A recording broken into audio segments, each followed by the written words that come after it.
Vamos a estudiar, y para cerrar el video, al cable coaxial un poquitín más.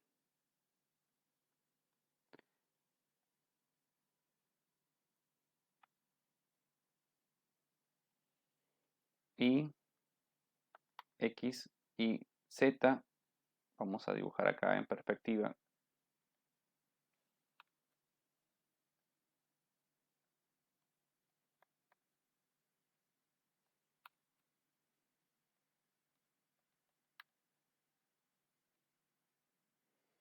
Tenemos A y B, los radios del conducto central y la malla. Z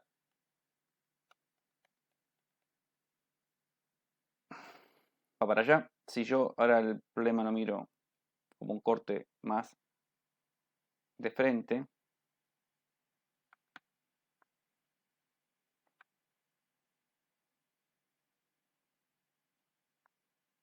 el campo eléctrico es radial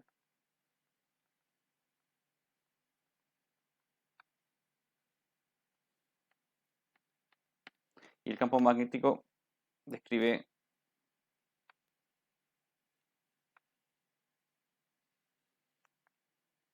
anillos. No hay otra componente de campo eléctrico en tanto que uno entienda que estamos en una condición cuasi estática, siendo que las pérdidas en el conductor central son muy bajas, porque atento a un comentario que voy a hacer ahora.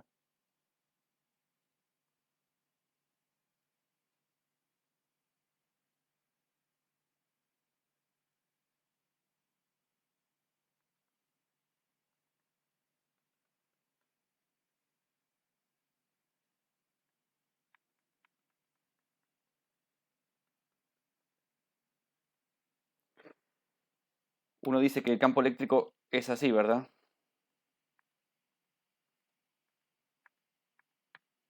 Quiere decir que el campo eléctrico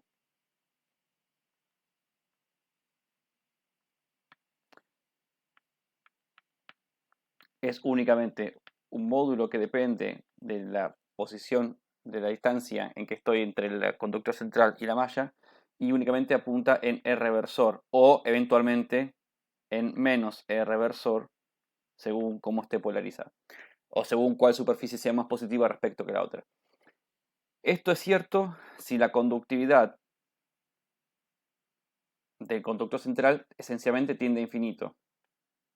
Porque si esto no ocurre, entonces habrá también campo eléctrico, ya sea apuntando según cada versor en sentido positivo o en sentido negativo.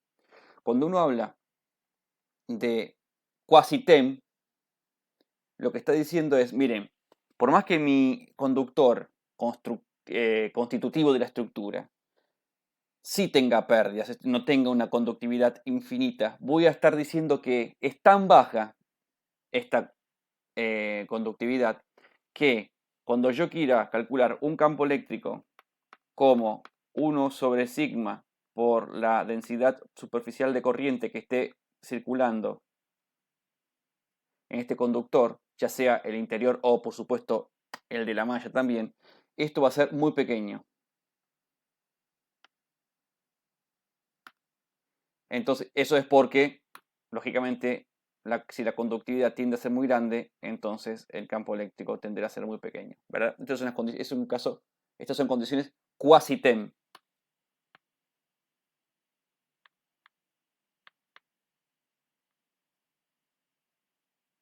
Que se dan cuenta que el modo TEM real no existe para estructuras reales, pero dice, bueno, yo me doy cuenta que el modo TEM real no existe, pero a pesar de eso me hago un poco de sota y convivo con ese error de interpretación a sabiendas del fenómeno.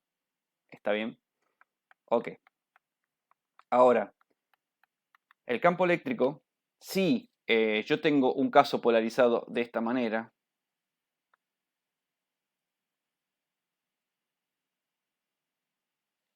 está bien, quiere decir que el conducto central es más positivo que la malla. El campo eléctrico es saliente del conducto central hacia la malla. Y el campo eléctrico, según se calculara en el ejercicio 1.6, al cual ya hicimos mención en este video, para traer de ahí justamente la expresión de la capacidad, este campo eléctrico era B sub 0 sobre R por 1 sobre el logaritmo neperiano de B sobre A, R versor. ¿Está bien? Lógicamente, habrá un campo eléctrico mínimo, módulo, que se dará, esto es función de R, por supuesto, será el módulo del campo eléctrico cuando R tiende a ser el más grande posible, que es en B.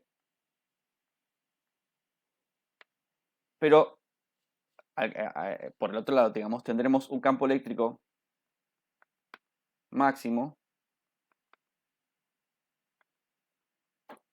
que será cuando tenga el valor de R más chico posible en esta estructura, que es cuando R sea igual a A. El riesgo de esto se discutió en su momento en la parte estática. El riesgo de esta parte de acá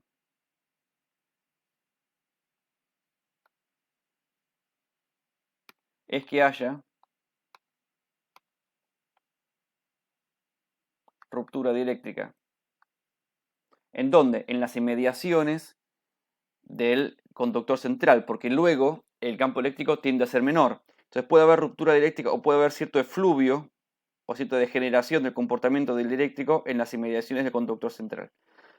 La pregunta es, che, ¿puede pasar que haya alguna relación entre R y A tal que yo pueda hacer que este campo eléctrico máximo sea el mínimo posible? Bueno, esto ya fue respondido en la electrostática.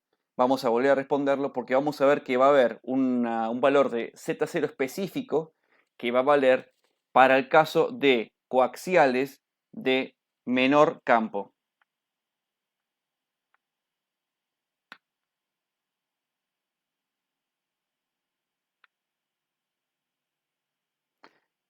Tendrá un valor de Z0 específico.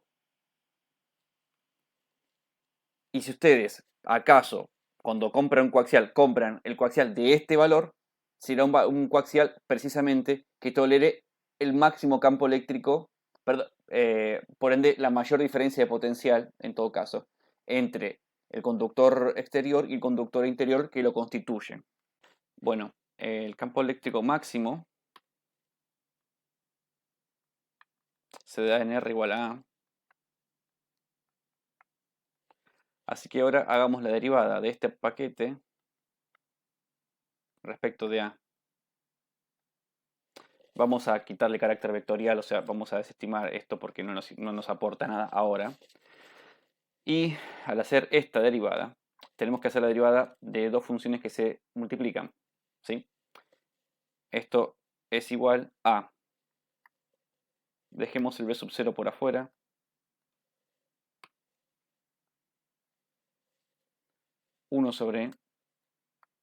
menos 1 sobre a cuadrado por 1 sobre el logaritmo neperiano de b sobre a más 1 sobre a. Y después esto es menos 1 sobre logaritmo neperiano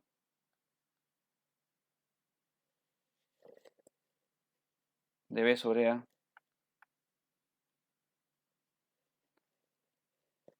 al cuadrado por el logaritmo neperiano de b sobre a, que eso es b sobre a.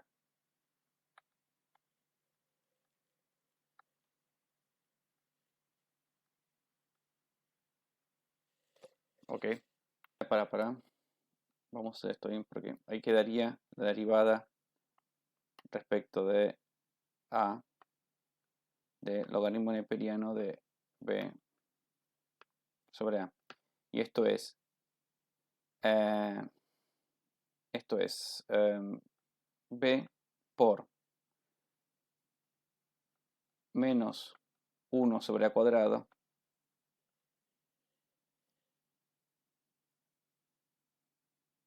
está bien esto, ¿no?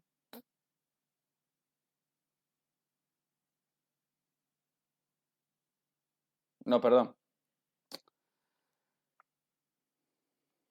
Esto es 1 sobre b sobre a por, ahí está, b por menos 1 sobre a. Y esto termina dando. Ya me estaba confundiendo, por eso tuve que hacer espacio. Perdónenme, es la torpeza del docente. Y acá me queda al cuadrado. Entonces esto termina dando menos 1 sobre a.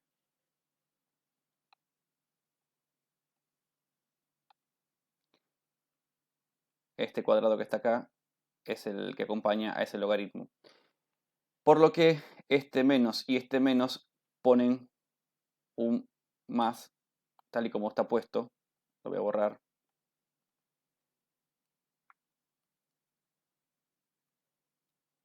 Queda entonces así. Menos 1 sobre a cuadrado, 1 sobre el logaritmo neperiano de b sobre a, más 1 sobre a cuadrado, 1 sobre el logaritmo neperiano de b sobre a. Todo esto multiplicado por b sub 0.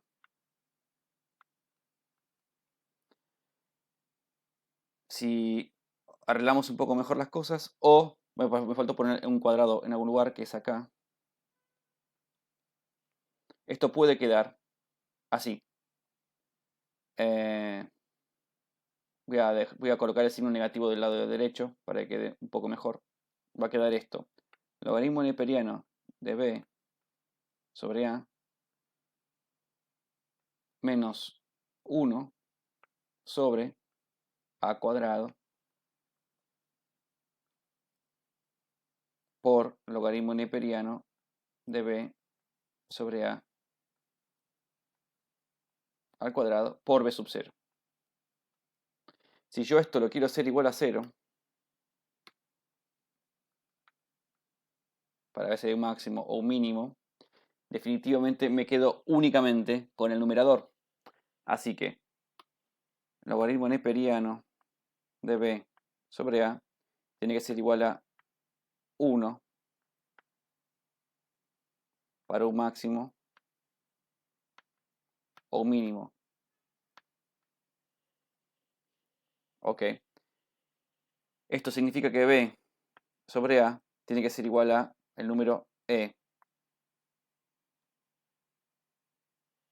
Aprendimos nosotros de las curvas que hace un rato estuvimos analizando que definitivamente este es un valor mínimo, y cuando z0 es construida, la del coaxial, a partir de una relación de b sobre a del tipo igual al número e, esta tiende a 50 ohms. Por lo que si ustedes utilizan un coaxial de 50 ohms, están utilizando un coaxial que tolera la máxima diferencia de potencial B sub 0, porque lo que hace esa relación entre A y B es disminuir lo más que se pueda el campo eléctrico en el lugar donde este campo eléctrico es el máximo que existe en el coaxial, que es en las inmediaciones de la superficie del conductor central. ¿Ok? Veamos otro caso más. Bueno, otra opción es el coaxial de mínima atenuación.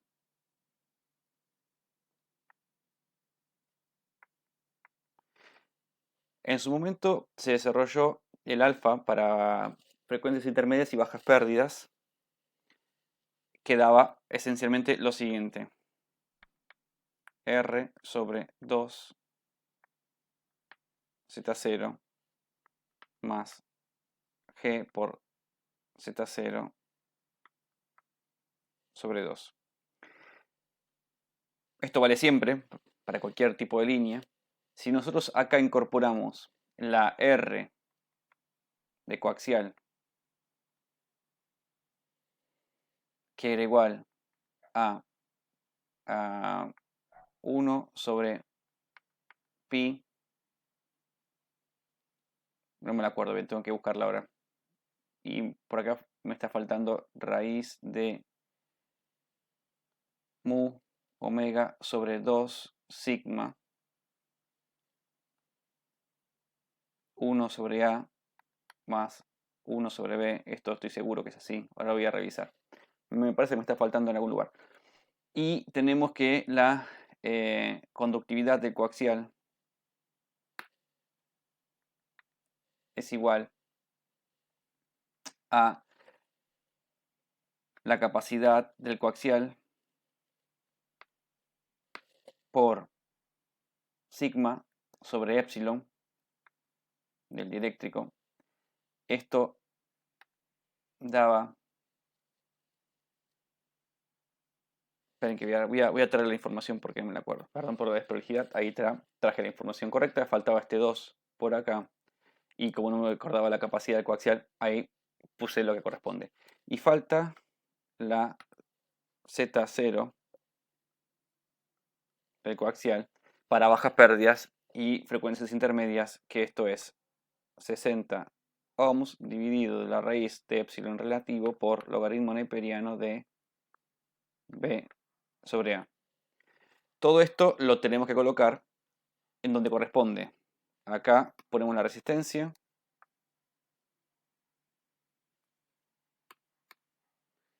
Acá pondremos la conductancia.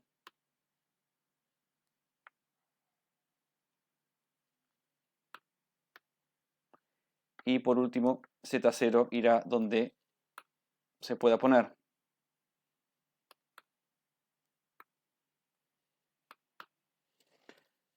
Bueno, alfa quedará más o menos así.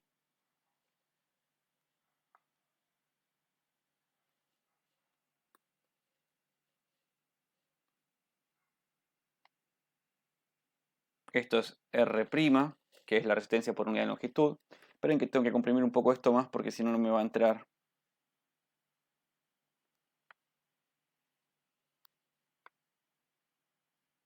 Ahí va. Resistencia 2Z0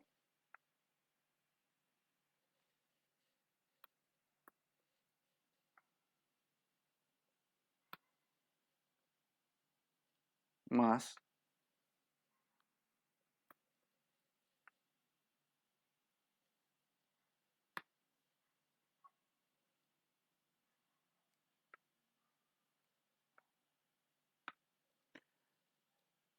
la conductividad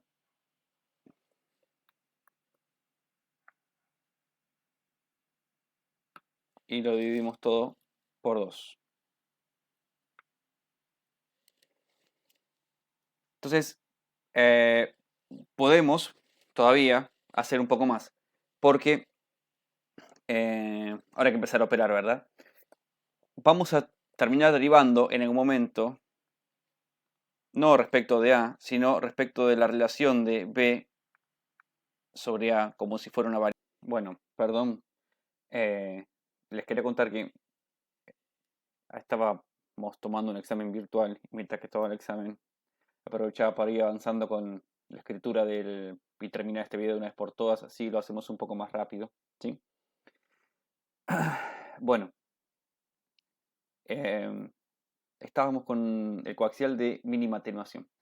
Yo le decía que la variable va a ser siempre, la variable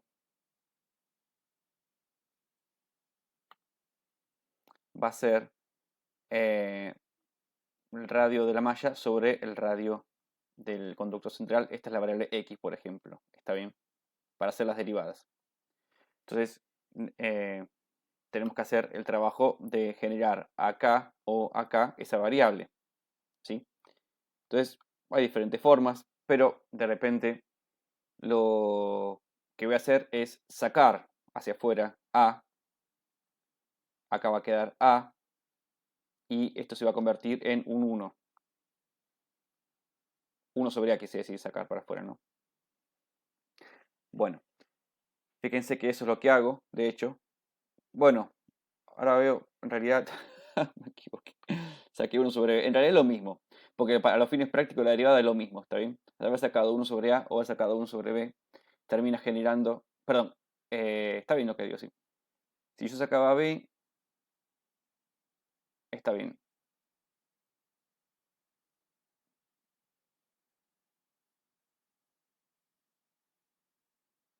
Claro, lo que tiene de malo haber hecho el trabajo que acabo de mostrar en rojo es que me queda la variable al revés. Ese A me queda 1 sobre B sobre A.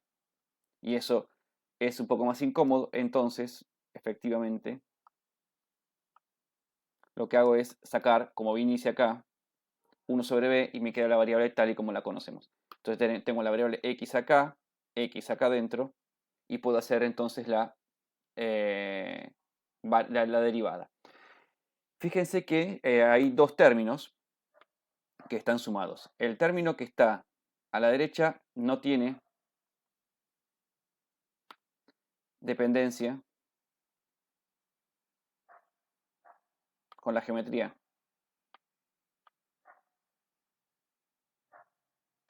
Es decir, modificando la relación entre A y B no lo puedo ni aumentar ni disminuir. ¿Está bien? Ese término es constante, dependerá eventualmente de la conductividad del medio eléctrico que hay entre la malla y el conductor central. Cuando se hace la derivada, que está hecha acá abajo, nos encontramos con un inconveniente, que es que aparece una ecuación trascendente, porque yo no puedo despejar esta variable x y esta variable x y encontrar un valor que satisfaga esta relación de estas dos ecuaciones. Esto es tan complicado como si acá me hubiera quedado, por ejemplo, una ecuación exponencial, ¿entienden? Siempre son ecuaciones trascendentes. Igual si a veces aparece un seno o coseno. Entonces, lo que uno tiene que hacer, como ya pueden ver acá abajo, acá este resultado, es apelar sí o sí a un gráfico que les voy a mostrar a continuación, que dice en Excel. La relación que satisface esta ecuación, esencialmente, es que B sobre A tiene que ser aproximadamente 3,6. En realidad tiene que ser un poquito más chica, 3,5, 8 y algo creo. Y si yo reemplazo a B sobre A por 3,6, la impedancia característica del coaxial que se obtiene es esta que está acá. Entonces los coaxiales de impedancia característica de 75 ohms son los coaxiales de menor atenuación. Aprendimos antes que los coaxiales de 60 ohms, se usa de 50, son los coaxiales que admiten máxima diferencia de potencial o porque esos coaxiales, la relación de aspecto entre A y B, disminuyen el valor máximo de campo eléctrico que hay en las inmediaciones del conductor central. Les muestro el gráfico para que vean que esto no es mentira y continuamos. Lo primero que hice fue hacer un gráfico medio grosero. Estoy intentando acomodar un poquito acá. Tienen en color rojo el logaritmo neperiano de beta sobre A. Y en color verdoso el 1 más la inversa de beta sobre A. Se cruzan esas dos ecuaciones en las inmediaciones de 3,6, ¿ven? Ese valor a priori no lo sabía. Acá está la tabla. Y después voy a discutir algo sobre el beta que les voy a contar a continuación, pero no todavía. Entonces digo, bueno, voy a magnificar un poco más lo que ocurre ahí. Entonces hice una curva entre 3,550 a 3,650 para intentar encontrar un punto un poco más preciso. Y ese punto está en más o menos en 3,59 y puede haber un puntito más todavía. Pero redondear en 3,6 no es algo malo, porque de hecho, ustedes ya saben que discutimos en su momento, luego va a modificar la impedancia. Esa es la impedancia máxima que podría haber si el dieléctrico fuera aire. Pero el dieléctrico de los coaxiales típicamente no es aire, entonces la impedancia se ve siempre disminuida un poco. En este caso se suele redondear en 75 ohms, producto justamente del epsilon relativo del medio dieléctrico entre conductor central y malla. ¿Ok? Bueno, continuamos. Otra condición que es interesante estudiar, para el coaxial también, es la condición de máxima potencia y ver si en esta condición, si es que existe esta condición, hay alguna relación de aspecto entre el diámetro, perdón, radio, bueno, diámetro también es correcto, entre el radio del conductor central y el de la malla, ¿sí? La potencia que aplica sobre una carga, que digamos, la potencia que viaja en la dirección de generador hacia carga es esta que ustedes ven escrita acá. Esta es la potencia que viaja. Luego, si la carga está desadaptada, habrá reflexión. Esa es otra discusión. Nosotros no estamos discutiendo ahora sobre si está o no adaptada la línea, sino que cómo hago yo para transportar la máxima energía hacia la carga. La expresión es la que ustedes ven ahí, que ya hemos trabajado. Es la potencia media, ¿no? Por supuesto, o la potencia activa. Entonces, arriba tenemos que poner algo que hable de la tensión en el coaxial. Y abajo pondremos del coaxial la Z0. Esta ya la conocemos, que vale exactamente lo que ustedes ven ahí.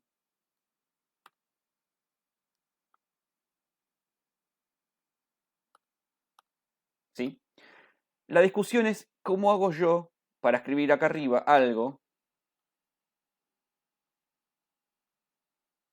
Esperen.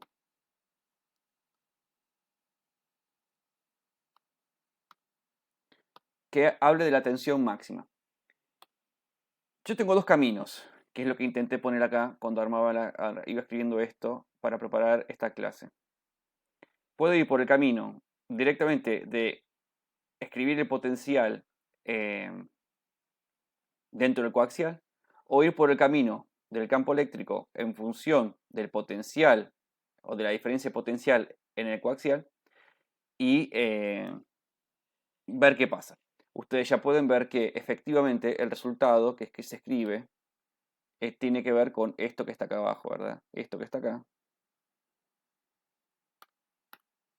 es esto que está acá arriba.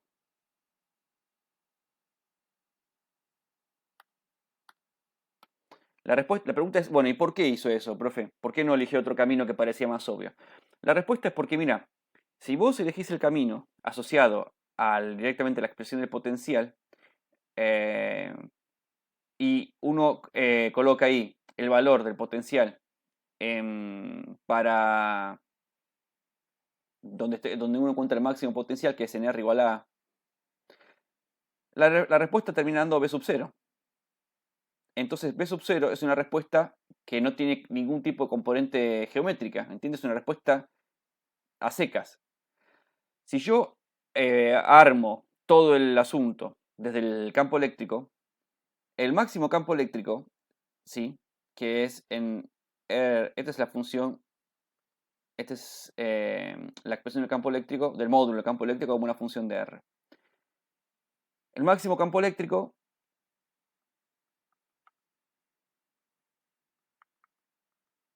se da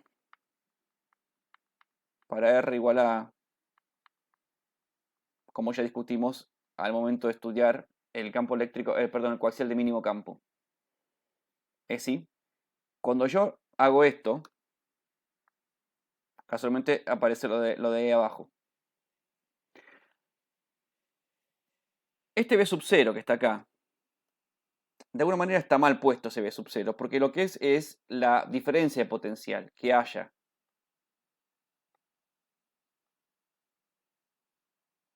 entre la malla y el conductor central. Si yo agarras un voltímetro,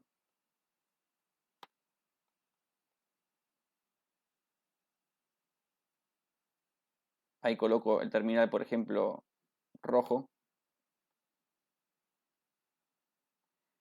y acá el terminal negro en la malla. ¿Sí? La máxima diferencia de potencial se da exactamente cuando yo estudie respecto de la malla, las inmediaciones o directamente el conductor central. que es donde de hecho tengo el máximo campo eléctrico. Entonces yo aprovecho esta expresión y escribo esto. Lo interesante de hacer este reemplazo, esta es de las tres cosas que estamos viendo hasta el momento la más tirada de los pelos en cuanto a cómo yo organizo las ecuaciones para poder hacer algún trabajo matemático. Lo interesante de hacer esto es que me pone en la expresión de la potencia algo asociado a la relación de aspecto B sobre A. Entonces tengo B sobre A acá y B sobre A acá. De modo que puedo hacer alguna derivada, porque si no, en el otro caso, ¿qué derivada voy a hacer? Si tengo el logaritmo de x abajo, ¿entienden lo que digo? Queda muy sonsa la expresión y no hay nada que estudiar. Cuando hago esto que acabo de hacer, me permite hacer la derivada que ven ustedes ahí a continuación. Y al hacer la derivada e igualarlo todo a cero para encontrar el máximo o el mínimo, ahí le paso despacio, ¿no?, la derivada, uno encuentra que para que se haga cero la derivada, la relación b sobre a, en realidad esta es la respuesta más sencilla. El logaritmo neperiano de b sobre a tiene que ser un medio. Por ende, tiene que ser la relación entre b y a 1,6487. Recordemos que el coaxial toleraba relaciones de b sobre a. Esto tiene que ser mayor a 1. Con que sea mayor a 1, ya esto es válido. ¿Qué puede pasar? Que tengamos el caso de un puntito y una malla muy grande, en cuyo caso esta relación va a ser mucho mayor que 1. O puede ser que el conductor central sea casi igual de grande que la malla, en cuyo caso esta relación va a estar próxima a 1, pero va a ser mayor que 1. ¿Entienden? Tener una relación entre B y A de 1,65 da cuenta de que en realidad, efectivamente, no son tan distintas el radio de la malla y el radio del conductor central. De hecho, son bastante próximos uno con el otro. Cuando yo coloco esa relación en el cálculo de la impedancia característica del coaxial, obtengo un valor muy bajito, de 30 ohms. Este va a ser el coaxial que tolere o que propague la máxima potencia posible a lo largo de su línea. Ahora, habiendo hecho todo esto, también pueden ver ustedes que esta impedancia puede ser incluso menor porque se divide por el épsilon relativo del dieléctrico del coaxial, que está entre el conductor central y la malla. Este coaxial, esta relación, no se usa comercialmente.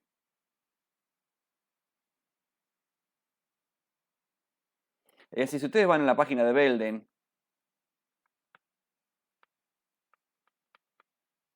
u otro fabricante importante,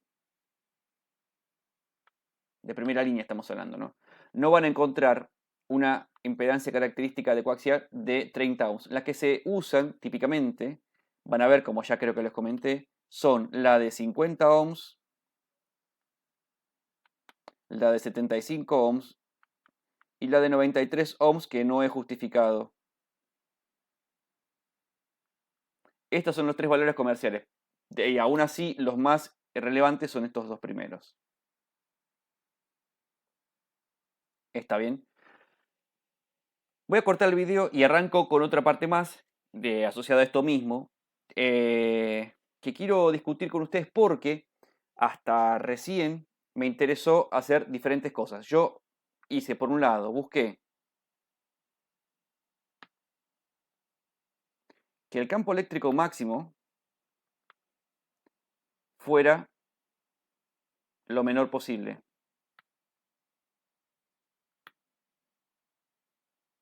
De esta manera toleramos mayor diferencia de potencial entre conductor y conductor central y malla. Después buscamos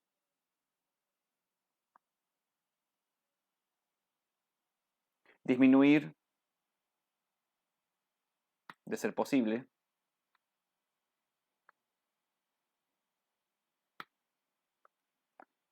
la atenuación.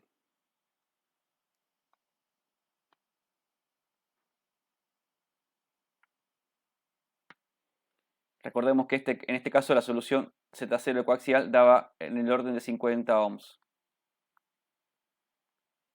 La de menor atenuación daba en 75 ohms. Si yo logro, con alguna relación de aspecto, disminuir la atenuación de la línea, pues se supone que puedo unir mayores distancias.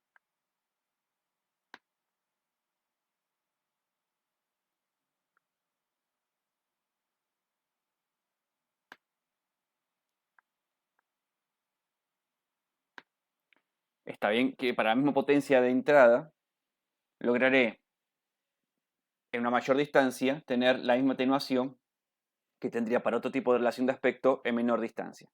Eso en cuanto a implementación es bastante útil, bastante interesante, especialmente para hacer tendidos muy largos. Por eso ustedes van a ver que lo que es televisión está típicamente armado en 75 ohms. Esto es televisión, KTV. El cable que hay en la calle, todo está en 75 ohms, no en 50 ohms. Si ustedes agarran un coaxial de la calle y lo leen sobre la cobertura, van a ver en algún lugar que dice 75 ohms. Luego, buscamos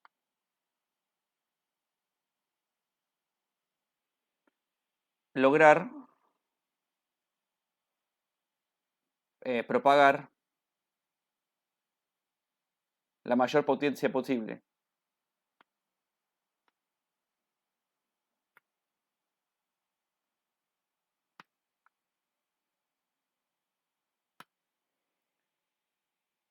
¿Está bien? Y en este caso obtuvimos los 30 ohms sobre la raíz de epsilon relativo, por supuesto, ¿no? Cosa que no estoy escribiendo en ninguno de los tres casos, pero esa raíz vale en los tres casos.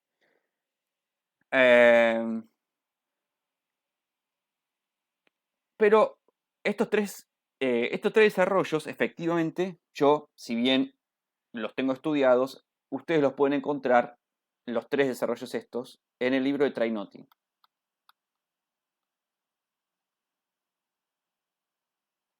Creo que es con doble T. Ingeniería electromagnética es el título de la publicación.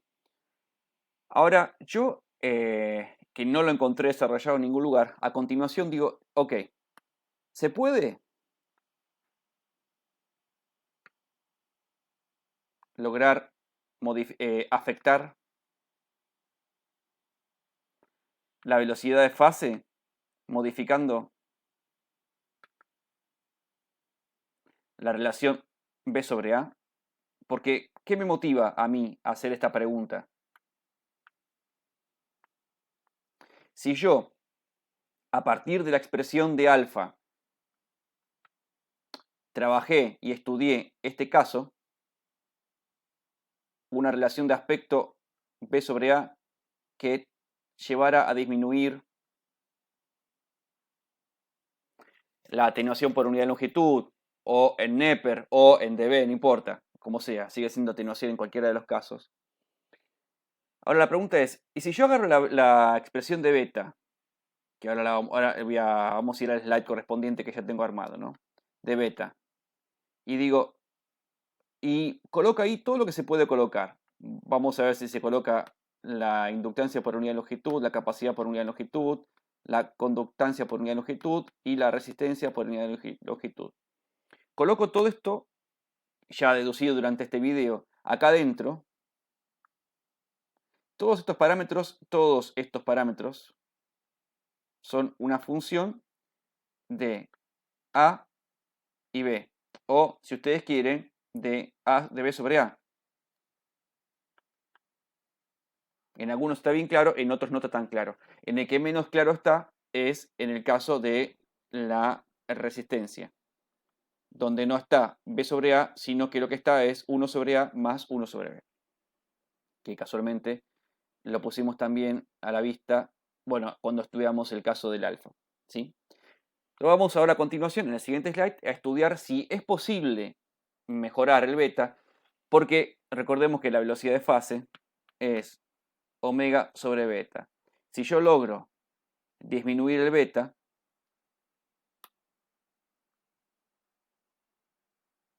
yo estaré, en todo caso, mejorando la velocidad de fase. No perdamos de vista que la velocidad de fase límite es igual a c, ¿no?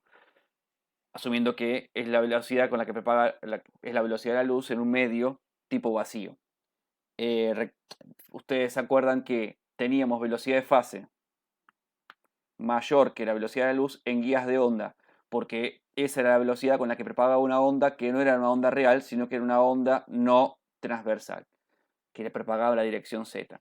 Entonces, siempre que estemos hablando de una onda real, ¿sí? De una onda electromagnética real, se va a cumplir esto. Por más que sea más representativo estudiar a velocidad de grupo, debido a que lo que viaja es un pulso o un conjunto de ondas, digo, aún así, la velocidad de fase tiene que cumplir con ser menor que la velocidad de luz, no mayor, perdón.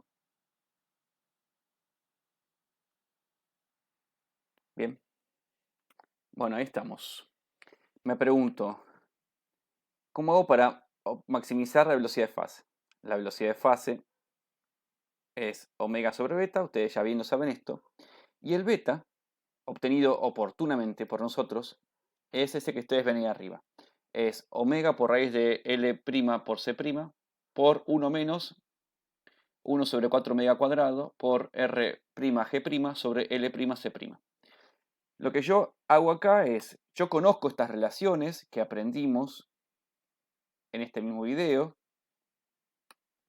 y digo, che, a ver, en lugar de tomarme el trabajo de empezar reemplazando L, C, G, R por todo lo que ya fue deducido, que es un paquete de cosas y uno escribe un montón, y que en definitiva van a traer el resultado que estas dos ecuaciones que están recuadradas significan, aproveché y reemplacé aquí mismo las dos veces el producto L' por C'. ¿Dónde? Acá.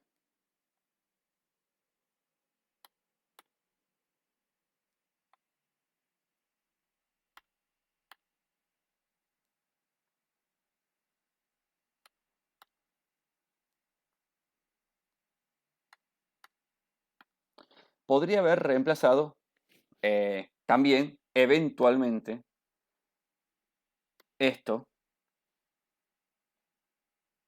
que no lo hice, porque me pareció más sensato reemplazar las dos veces el mismo producto. Así ya me estaba haciendo un solo trabajo, no estaba mezclando relaciones. Me mantuve con una sola y con eso trabajé.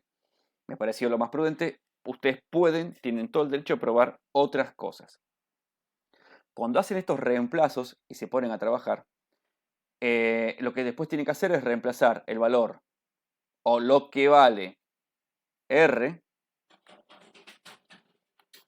para un coaxial y la conductancia por unidad de longitud del coaxial también. Ese trabajo de reemplazo es el que ustedes ven acá.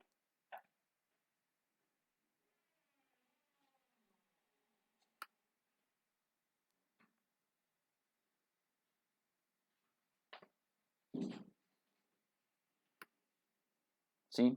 Y ya estaba marcado por ahí con doble línea roja. Esto está marcado así, que este 2pi se va con este 2pi que está acá. ¿Sí? Y ustedes sí pueden ver que tenemos dos términos, este que es un 1 constante y este segundo término, que constituyen al beta. Y definitivamente ocurre lo que estábamos esperando, que ocurre que uno tiene a disposición beta sobre A por acá, y de acá se puede volver a obtener el beta sobre A. ¿Sí? Cuando uno hace ese trabajo, que es lo mismo que hicimos antes, lo primero que hice yo fue no miren, por un segundo, no miren el beta sobre beta que está ahí, ¿sí? Porque es medio mamarracho lo que hice yo acá. Porque como lo estuve ensayando yo durante el momento que tomé el examen final, no tuve ganas de volver a escribir todo de vuelta para dar la clase esta en el video. Entonces, para que ustedes ganen tiempo y yo también, así escribo menos. Ven que hay un zafarrancho por acá, zafarrancho por todos lados, ¿sí? Tengan cuidado con lo que voy a hacer ahora. No miren por un segundo, insisto, esto que está hecho acá. Y la expresión es esa que ustedes ven ahí. Entonces, acá yo tengo, a priori, dos x's. La x esta que está acá y la x que está acá. ¿Sí? Si yo derivo esa función, se obtiene esto que está acá, respecto de b sobre a. Lo que les voy a decir que hice, esto lo hice después de hacer otra cosa más. Todavía le quedan unos minutos al video, así que ténganme un poquito de paciencia y ya terminamos con líneas. Es lo último que les pongo a disposición. Después queda la antena elemental. Yo aprovecho una página, porque estaba cansado de hacer derivadas yo a pulmón, que se llama derivadas.com, creo que es, o algo así. Después les voy a dar bien el link porque lo tengo escrito en otro slide que vine más adelante. Donde uno coloca la función que quiere derivar y naturalmente la deriva. Entonces, esto que está acá,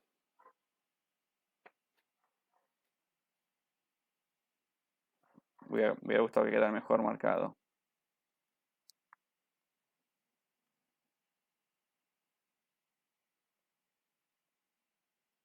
Bueno, marca como quiere esto. Ahí está, que quede desprolijo. Es la derivada que está en color rojo, ¿sí? Fíjense que yo llamo a la variable x, ven que está ahí la variable x, 1 sobre x, y después, que es esta que está acá, y después viene sobre el logaritmo neperiano de x que está acá.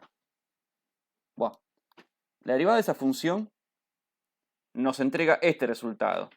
Por supuesto que derivar el 1 respecto de esa variable no tiene sentido, por lo cual yo me calenté únicamente por derivar el término que es derivable. Y se obtiene este resultado que está acá, como les decía. Ustedes pueden ver que en este término, en el numerador, nada de lo que hay en el numerador tiene signo negativo, razón por la cual es permanentemente positivo. ¿Qué significa eso? Que esa función no tiene ni máximos ni mínimos. ¿Está bien? No se puede hacer nada. No se puede hacer absolutamente nada con esa función. Porque no tiene ni máximos ni mínimos. Esto de ahí dijo, no, pará.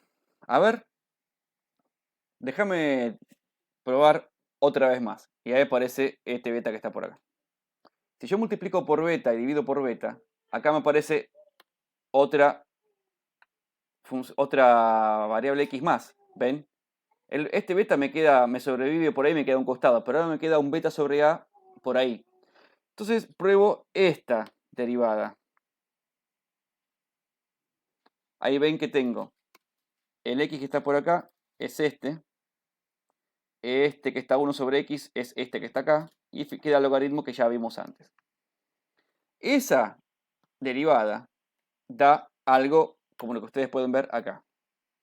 Y sí tenemos un signo menos por ahí y un signo menos por acá, en el numerador. Razón por lo cual nosotros sí podemos encontrarle a esta derivada un máximo o un mínimo. Por eso agarramos y igualamos a 0 y encontramos casualmente esta misma,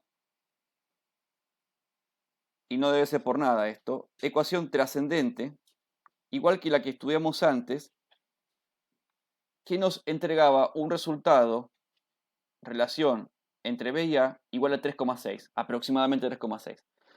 Y esto nos daba, a ver, esta es la misma ecuación trascendente que vimos para mínima atenuación, dándonos un 75 ohms. En realidad 76,5 dividido la raíz de epsilon relativo, ¿no? Pero dejémoslo así para redondear, que es el valor comercial. La pregunta es, che, ok, ¿este punto será un máximo o un mínimo de beta? Porque si la velocidad de fase, como dije antes, es omega sobre beta, la velocidad de fase será máxima si beta es mínimo. Pero si beta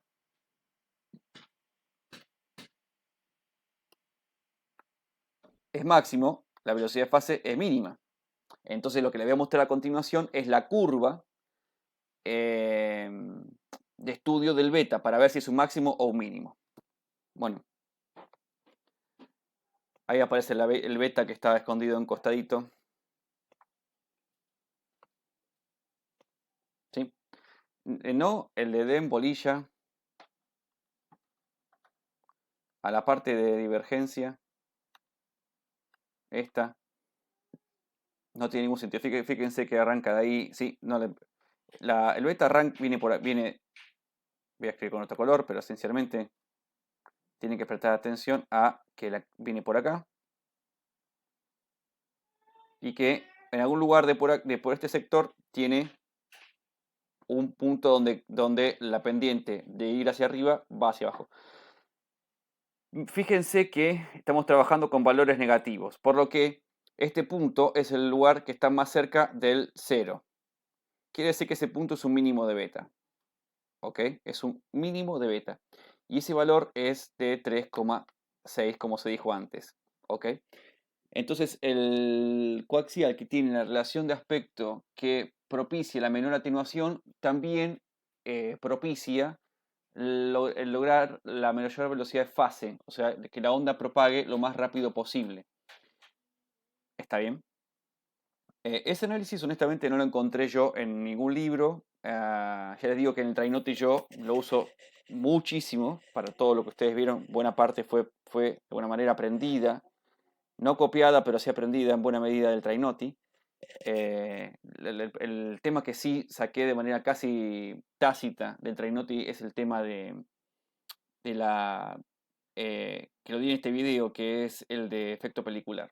Ese tema no lo vi en ningún otro lugar y en el único lugar que lo está tratado de una manera responsable y seria es en este libro. No digo que no haya otro libro, pero hasta ahora no he encontrado.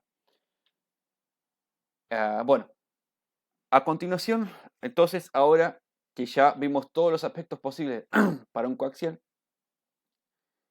les quiero presentar algo que no está tampoco en ningún libro que yo haya visto hasta el momento. Bueno, vieron que vimos tres tipos de línea de transmisión. La plano paralela,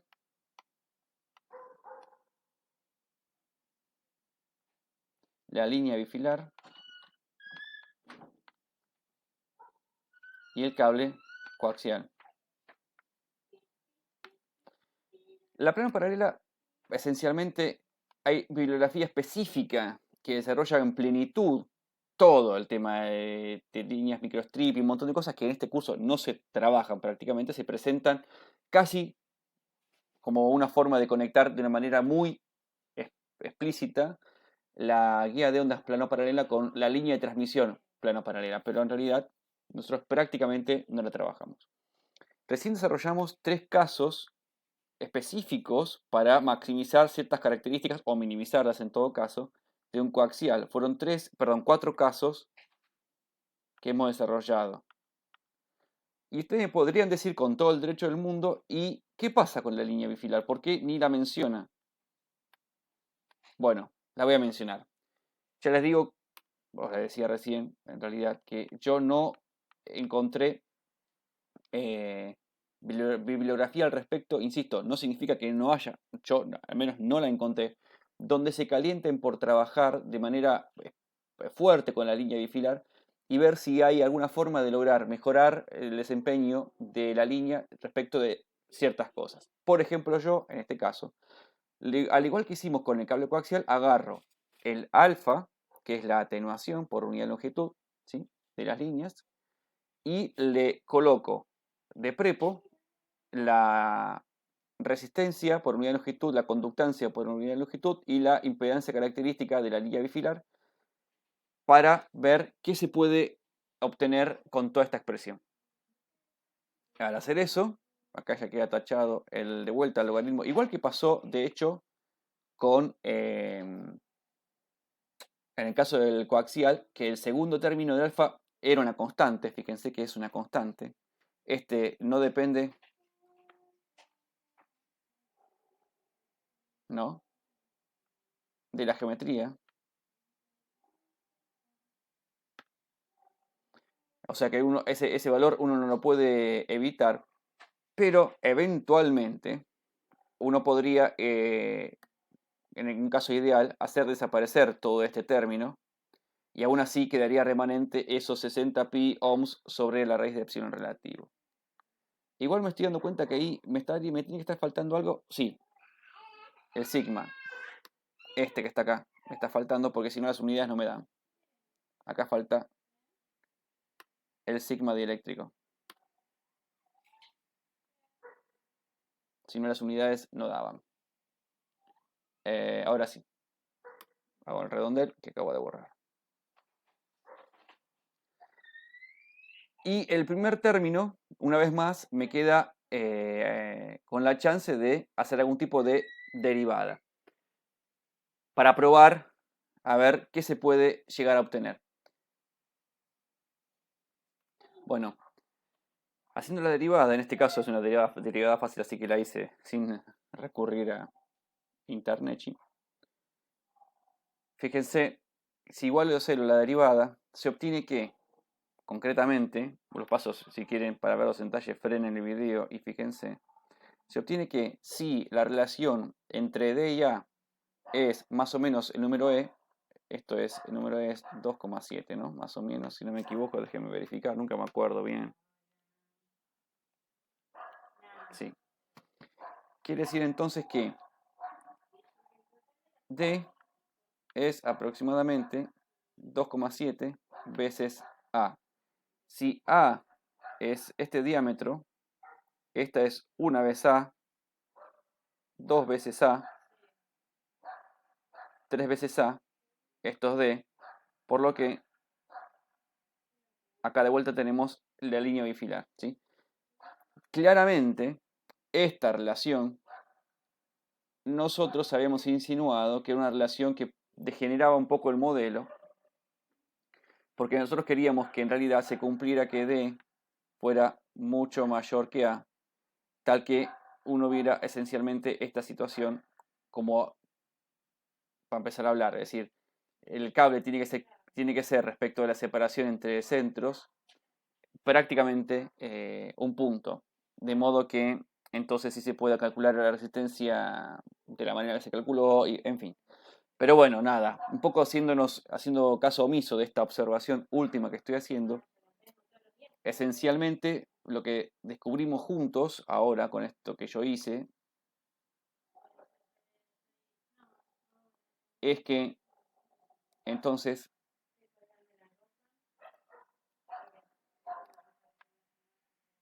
con esta relación entre la distancia entre centros y el radio de los alambritos, obtenemos un cable, una línea de transmisión bifilar que presenta la menor atenuación posible. ¿No va a tener atenuación? No, porque sabemos que este pedazo remanente es inherente, no lo podemos esquivar. Pero lo que sí podemos hacer es disminuirlo, de tal forma de lograr que este bloque que está acá sea lo más chico posible. En este caso, entonces, estaremos con atenuación más chica y eso se logra con una relación entre D y A tal y como fue escrita. ¿Ok?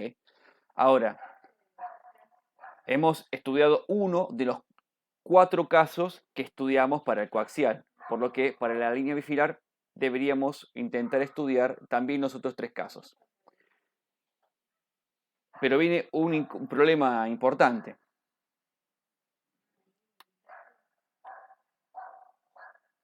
Cuando estudiamos el caso de mínimo campo o potencia máxima, lo que usamos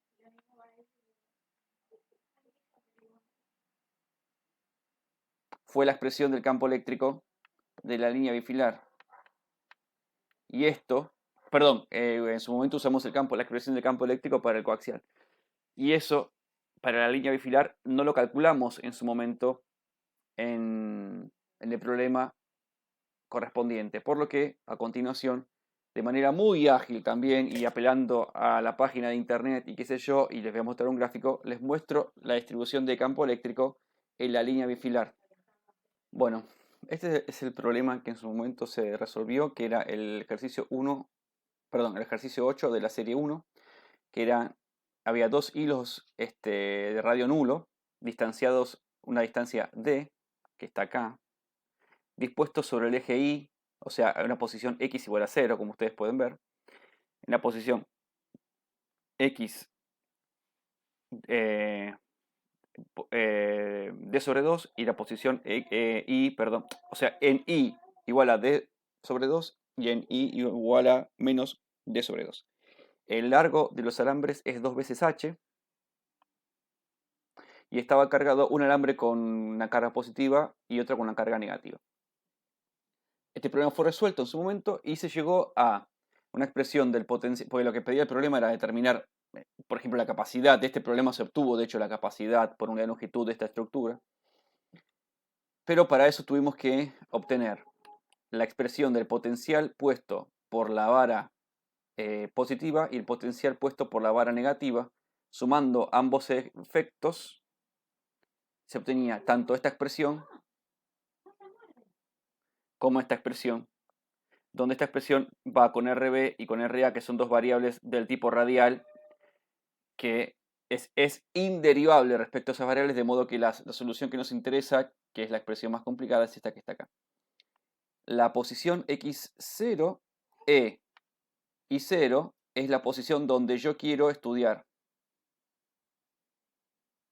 el potencial. Por ejemplo, P0 está apuntado por I0 y X0. Y las posiciones X' más o menos es la posición X donde se encuentra la varilla positiva o negativa, y la posición o la variable X' más o menos es la posición X donde se encuentra la varilla positiva o negativa. Bueno, en este problema, en términos nunca tuvimos que estudiar el campo eléctrico. Pero para poder plantear para una línea bifilar, hallar la línea bifilar de mínimo campo o estudiar el tema de la máxima potencia, necesitamos conocer el campo eléctrico, y no cualquiera, sino dónde tengo el máximo campo eléctrico. Para hallar el campo eléctrico, inevitablemente me veo forzado a realizar menos el gradiente de esa función. Si lo escribiera exactamente en los mismos términos que está escrito acá, yo tendría que estar derivando en función de la variable x0 e y0. ¿Está? Porque así fue como fue planteado ese problema oportunamente. Pero ustedes saben que x0 e y0 van a ser denominadas x e y, para que quede claro que son las dos variables. Aparece este signo menos, y después hay que hacer la derivada respecto de x, queda y versor, y la derivada respecto de y queda j versor. Estas derivadas yo las saqué, está por acá, creo que al costado, acá, de esta página que yo les decía, derivadas.com. Esta es la página que yo les mencionaba, que antes no me acordaba el nombre, calculadora de derivadas.com, tal y como le digo, así es la página. Y de ahí obtuve la derivada de esta función, que vale tanto para x como para y, positiva o negativa. Se obtiene un resultado simplificado con estas características, que es la que ustedes pueden ver acá. Entonces obtuve, y no voy a entrar en mayor detalle porque en realidad la matemática no me interesa mucho, tanto es así que yo apelé a esa página porque no me quería matar yo derivando. Es bastante largo, fíjense que acá tengo que derivar un logaritmo, un cociente, una cosa que está en el cuadrado. Es bastante larga esa derivada y no quería yo consumir ni mi tiempo ni el de ustedes en esto, pues ya es larguísimo. Evidentemente tachamos los dos que están por todos lados, porque acá tengo un 2 que hay que tachar también, y punto. Bien, Entonces ahí obtenemos las expresiones de tanto campo eléctrico, la componente X, y campo eléctrico, la componente Y. ¿Sí? Este es el que es I versor y este es el que es J versor. La expresión, si se las pongo más de vista, ahí está, ¿bien? Ahí ustedes la pueden ver. Ok, ahora, para poder continuar y avanzar con toda esta macana, es necesario definir cuánto va a valer x0 y 0, o sea, dónde me interesa estudiar el campo. A mí me interesa estudiarlo donde el campo eléctrico sea máximo. Y el valor de x' más o menos es igual a 0 porque las varillas están puestas sobre el eje, son ortogonales al eje Y, y el valor de Y' más es igual a menos d sobre 2, y el valor de Y' menos es igual a más d sobre 2, que es esto que está escrito por acá.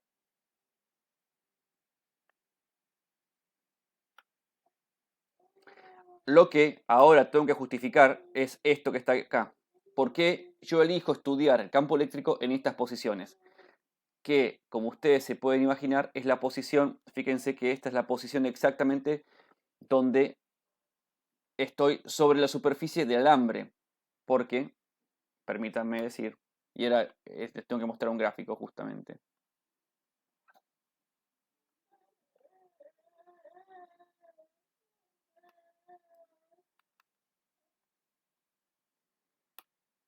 El problema originalmente estaba pensado para un alambrito de radio despreciable. Pero después cuando calculamos la capacidad le dimos grosor a ese alambre porque si no no tenía sentido.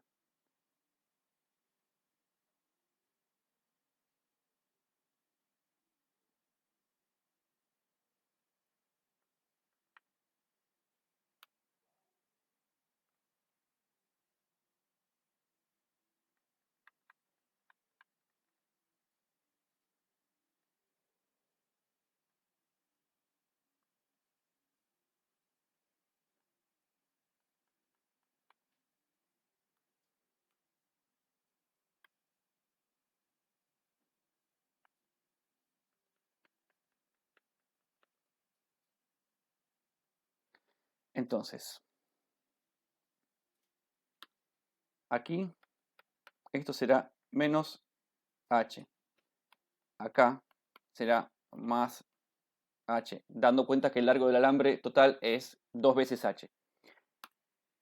Este centro,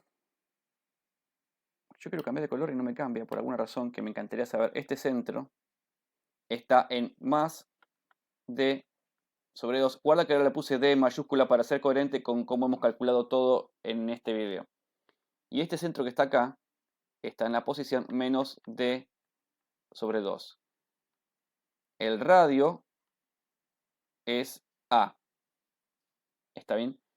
Este está cargado con una carga total menos q y este está cargado con una carga total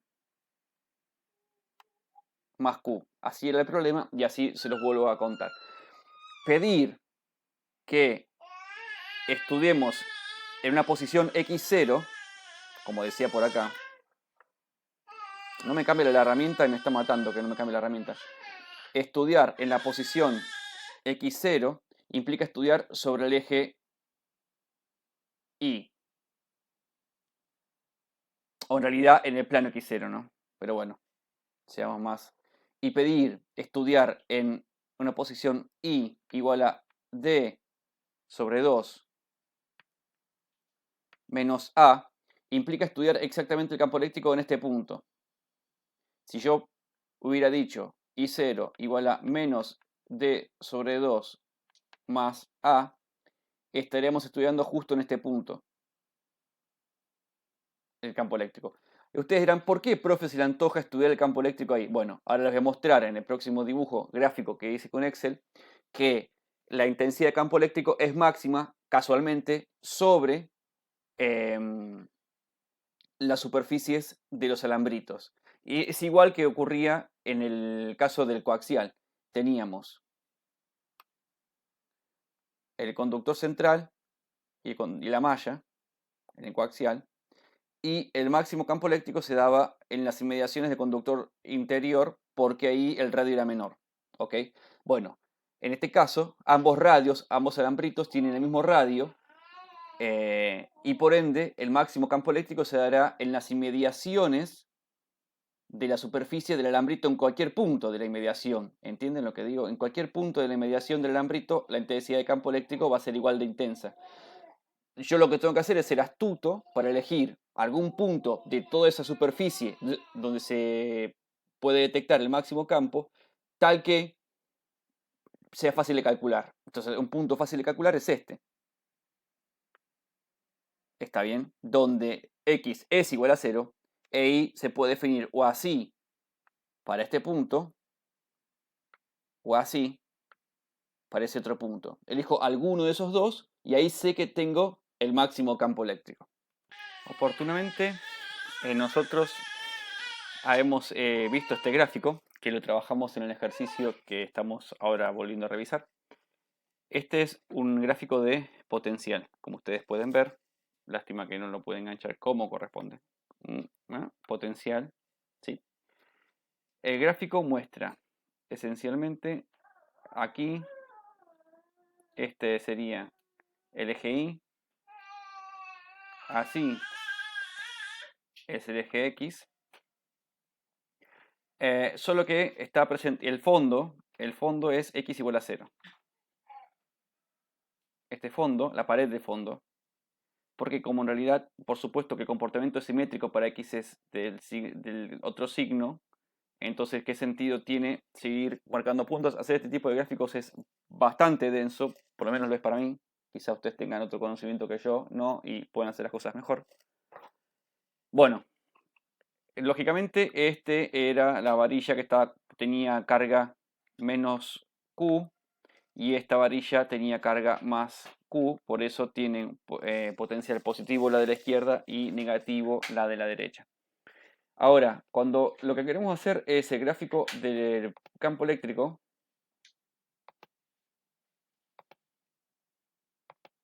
ahí está. El campo eléctrico, esta es la intensidad de campo eléctrico.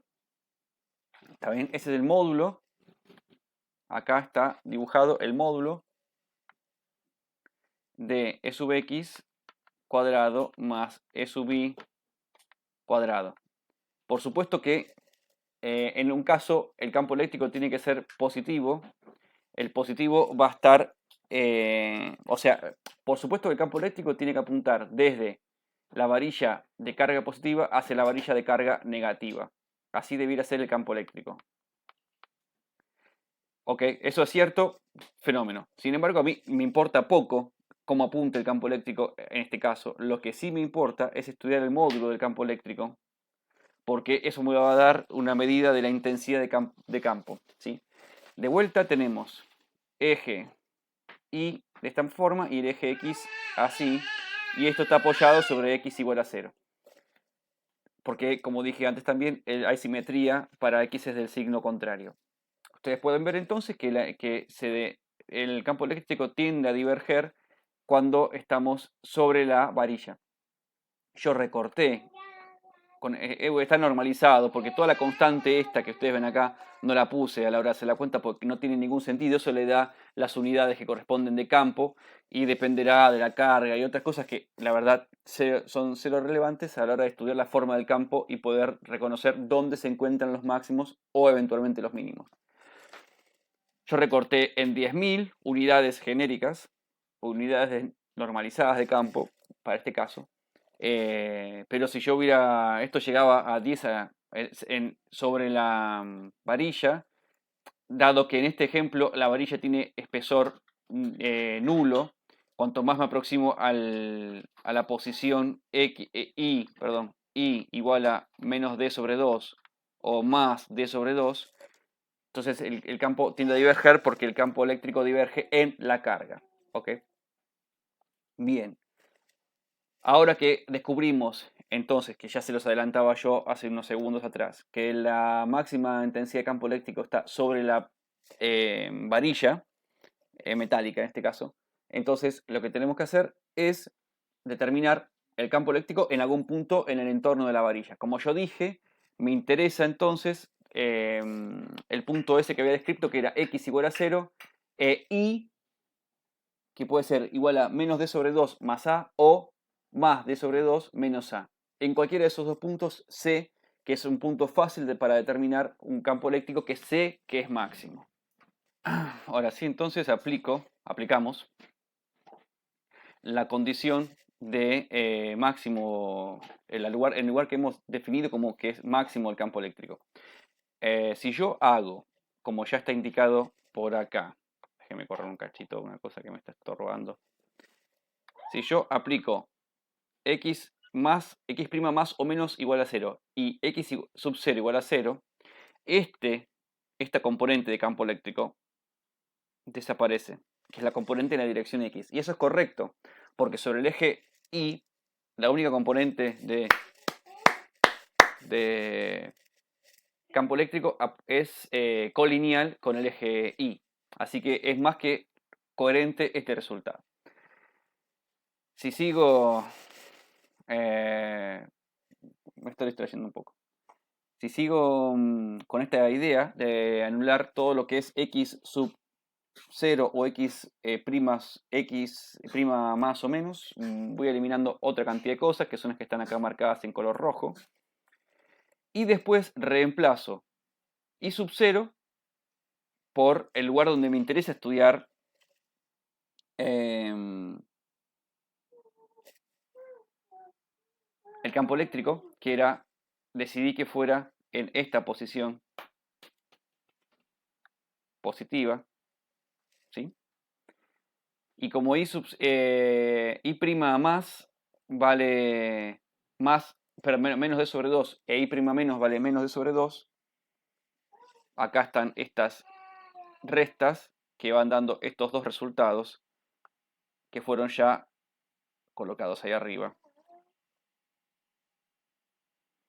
Al final de cuentas, permítame adelantar un poco en la cuenta, qué sé yo, uno obtiene esta expresión como el E sub I de campo eléctrico máximo, en la posición que elegimos, que es I sub 0 igual a T sobre 2 menos A. ¿Ok? Y ese que usaremos entonces para intentar encontrar la relación que nos permita determinar el campo eléctrico máximo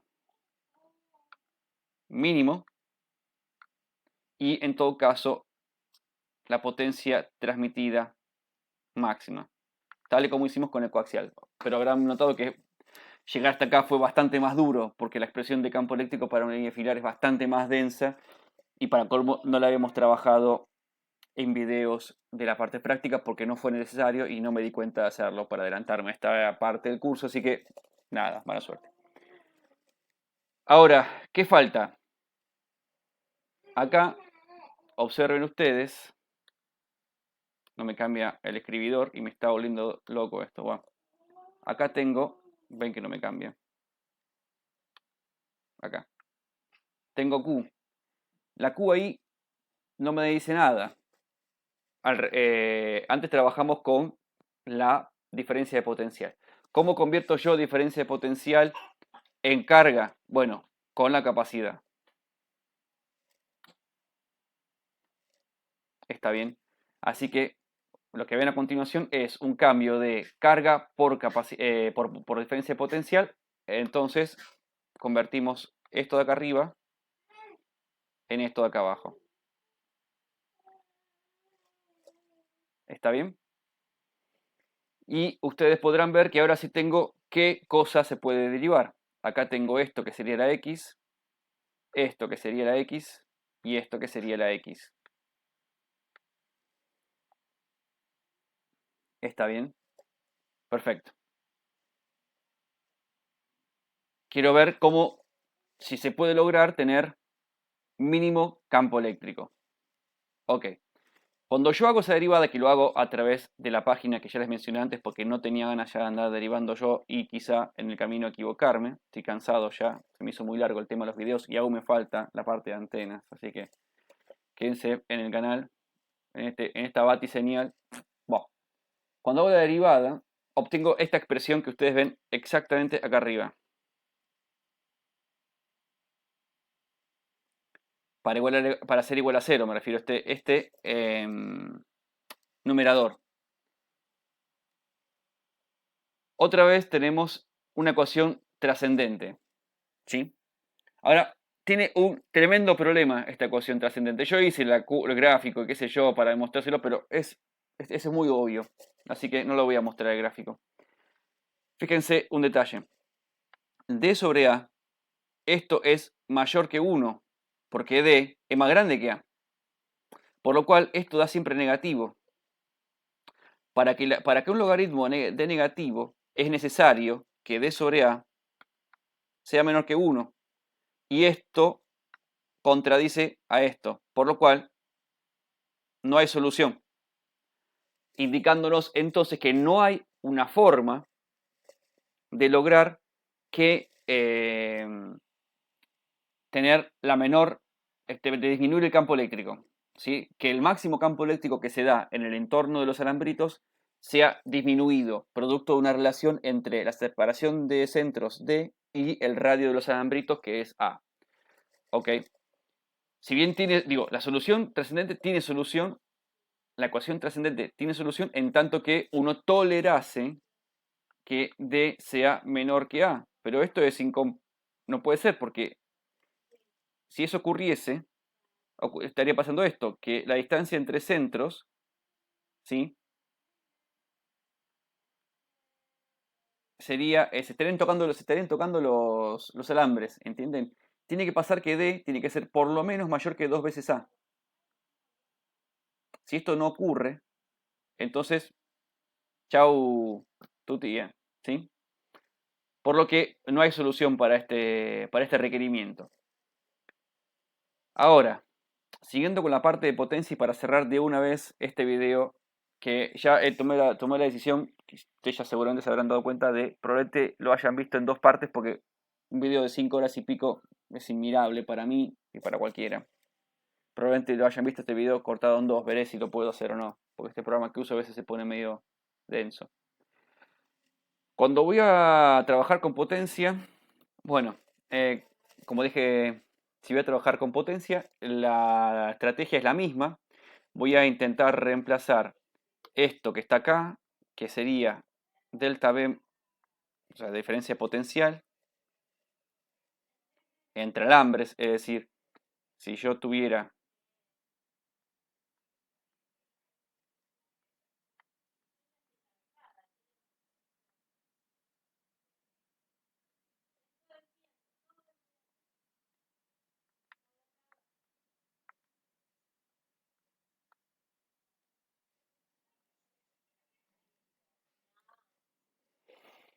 recuerden que la idea es que, por supuesto, H, esto es 2 veces H, ¿no?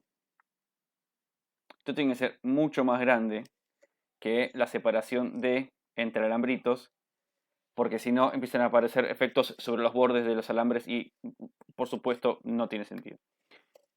En este estaba supuestamente la carga positiva y en este otro estaba la carga negativa.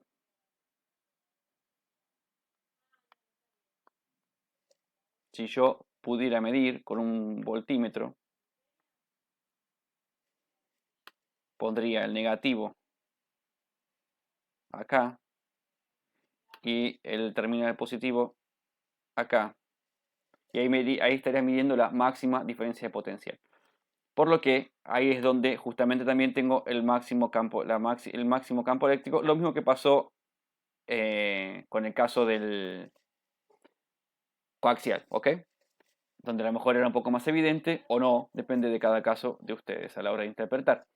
Por lo que desarrollo el potencial, la diferencia potencial B sub 0, despejándola de la expresión del campo eléctrico que recién obtuvimos juntos. Y después coloco por debajo la expresión de Z0 que conocemos para la línea bifilar. al trabajar, intento obtener una expresión tal que me quede en términos de esta variable que yo me invento, que es D sobre A, que es la relación de aspecto. Cuando derivo, y una vez más lo hago aplicando la magia de Internet,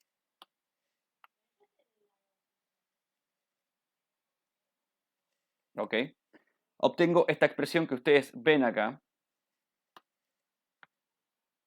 donde lo que ocurre es que tengo dos cosas que se multiplican. D sobre A, si es igual a 1, entonces se anula esta expresión y eventualmente ahí podría encontrar o un máximo o un mínimo de esta potencia transmitida. Pero sabemos que justamente D no puede ser igual a, porque si D es igual a, entonces los dos alambritos se tocan. Por eso ven que ya está tachado con color verde en este caso. Ahora le estaba poniendo un rojo. No puede ser. Esto es inviable. Y si me quedo con esta otra expresión que está acá, obtenemos lo siguiente, que logaritmo neperiano de D sobre A, si ustedes quieren le puedo poner el cuadrado acá, para que este 2 desaparezca de la escena, es igual a 1 menos D sobre A. Y de vuelta ocurre que D sobre A es mayor que 1 siempre, por lo cual esto hace que sea permanentemente positivo. Perdón, que sea negativo permanentemente este término. Por lo cual, para que la igualdad se dé, tiene que pasar que D sobre A sea menor a 1. Y volvemos a tener el mismo inconveniente que venimos mencionando permanentemente. De vuelta pasa, y con esto cerramos entonces el video, que no hay relación de aspecto entre la separación entre centros de alambres de una línea filar y el radio de los alambres, tal que se pueda lograr la máxima transferencia de potencia en este sistema. Lo que no voy a mostrar, porque estoy muy cansado, créanme, y ustedes deben estar repodridos de mí, estos monólogos son detonadores. Si yo podría volver a trabajar sobre intentar lograr que la velocidad de fase en el caso de la línea de filar sea máxima y volvemos a tener inconvenientes para obtener un resultado que otorgue algo útil que tecnológicamente y constructivamente tenga sentido. Por lo que, finalmente, en el único caso que se puede lograr mejorar el rendimiento de la línea es para obtener la mínima atenuación, que era cuando la relación entre la separación de centros y el radio de los alambres era de aproximadamente 3,6. Ok, cerrado el video.